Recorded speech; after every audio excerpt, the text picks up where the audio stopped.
माँ की ममता। अजय अब बड़ा हो गया था, पढ़ लिख कर अब उसकी एक अच्छी सी नौकरी एक शहर में लग गई थी। कुछ दिन के बाद उसके माँ बाप ने उसकी शादी एक सुंदर और सुशील लड़की से करा दी, जो कि वह भी नौकरी करती थी। अब अजय और उसकी पत्नी दोनों जॉब करते हुए एक साथ ही शहर में बस गए थे। कुछ दिन के बाद अजय के पिताजी भी अब इस दुनिया को छोड़कर चले गए थे, जिसके बाद उसकी माँ एकदम से अकेली हो गई थी। जिसके बाद कुछ दिन के बाद अजय अपनी माँ को अपने साथ रहने के लिए शहर में लाया।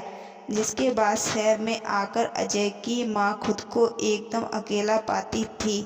इस तरह उन्हें भी अच्छा नहीं लगता था, लेकिन एक माँ अपने बेटे को हमेशा खुशी ही चाहती है। सो वह धीरे धीरे शहर में रहना भी सीख गई थी। लेकिन अजय और उसकी पत्नी हमेशा अपनी माँ को समझाते रहते कि ऐसा मत करो, ये मत करो, मतलब कि वे अपने आगे माँ को गांव की एक तरफा से गवार ही समझते थे। लेकिन माँ की दिल तो हमेशा से अपने बच्चों के लिए बड़ा ही होता है। सो वे सभी बातें चुपचाप सुनकर हाँ में हाँ मिलाकर रह जाती थी। एक दिन की बात है, सुबह अजय की पत्नी को ऑफिस जल्दी जाना था। सो वह सब कुछ जल्दी से तैयार करके अजय खाना पैक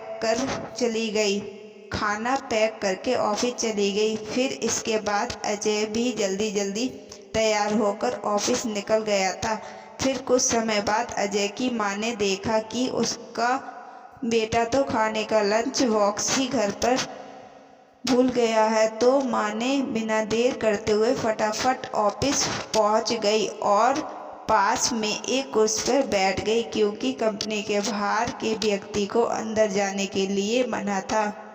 सो फिर बेटे को दिक्कत ना हो इसलिए फ़ोन ना करके मैसेज किया। लेकिन अजय अपने काम में बिजी था, सो माँ के मैसेज पर ज़्यादा ध्यान ना दिया।